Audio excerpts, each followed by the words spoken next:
Sometimes when things go wrong, they can go right. I had a problem with accommodation and I ended up having to move, and I found this Airbnb here. It's called the Timber House. It's near Tralee in County Kerry, and I've discovered that the man of the house has the most amazing job. You're going to kill me because that's an actual pun when you hear what it is he does.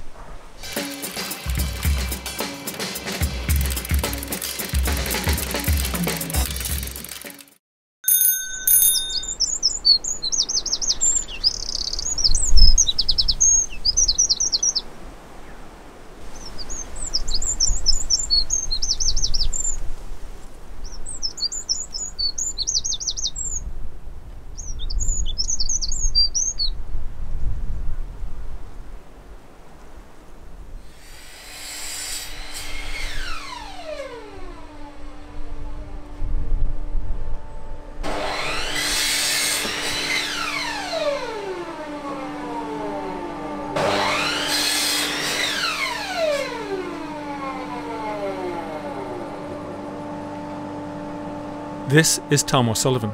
He builds little mazes for bees. Hi. He's also not a very nice man if you're a certain kind of queen bee. Oh, okay. And these are the mazes. There's many a child that'd love to help you doing that. For 5 minutes. After the 5 minutes are up, you're on your own, pal. I'm out of here. So it all goes together. Tom builds them into what's called a clearing board. It's used to clear the bees from the top of the hive down to the bottom and keep them there, so that we can steal their honey. The way it works is that the bees travel in a circular motion through the hive, up and down. What Tom wants is that when they travel down through the clearing board, they can't get back up again. And this is the technique. At the end of the summer, Tom takes the top off the hive, which has bees and honey in it. He puts this section on top of the clearer board with the maze in it and puts the new arrangement back onto the hive. The bees in the top section then resume their circular travels inside the hive, first going downwards. They go down through the hole? They go down through the hole. Yeah. Alright, so this is what the underside then looks like. So they come through the hole, there's a wire mesh here, which stops them going straight back up.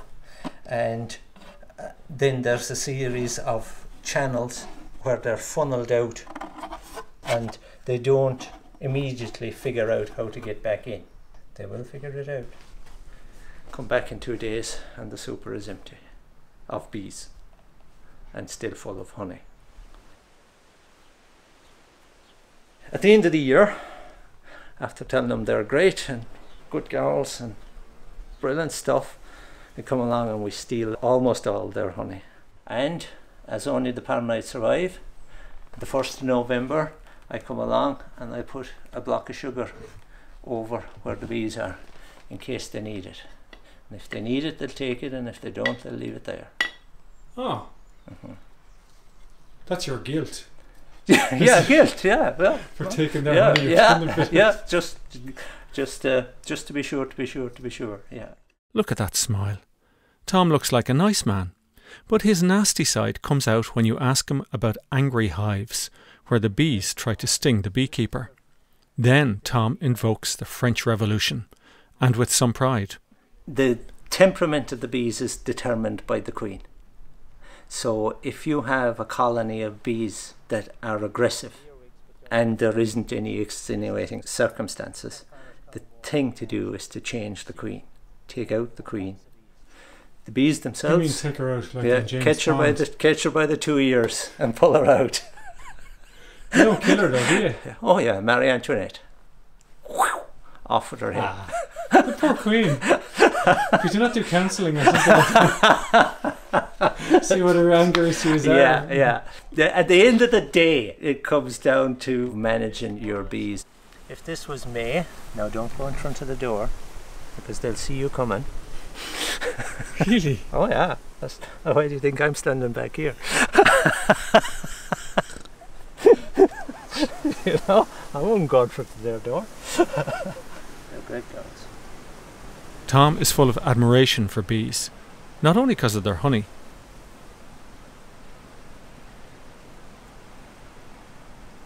if we could run our society the way they run their society, what a perfect world we would have. They are completely unself-interested. They will sacrifice themselves for the good of the colony. If a bee stings you, she knows it's going to kill her, but she's doing it to make sure the colony survives. If I injure a bee when I'm doing an inspection, and it happens, and if I don't kill her outright, she will use her last bit of energy to throw herself out of the hive so that her sisters don't have to work to pull her out. They are completely uninterested in themselves. They work for the good of the colony always. And the teenagers are in charge. Are they? They are. The queen, her job is to lay eggs. Pretty much full stop. She gets told when to lay them, where to lay them, and what to lay. The kids are taking over. The kids are taking over. And that really goes down well with schools. And it goes down particularly well in all girls' schools. All the workers are females, and the teenagers are in charge. The kids loved it. Yeah. Yes. Tom O'Sullivan, beekeeper and maze maker.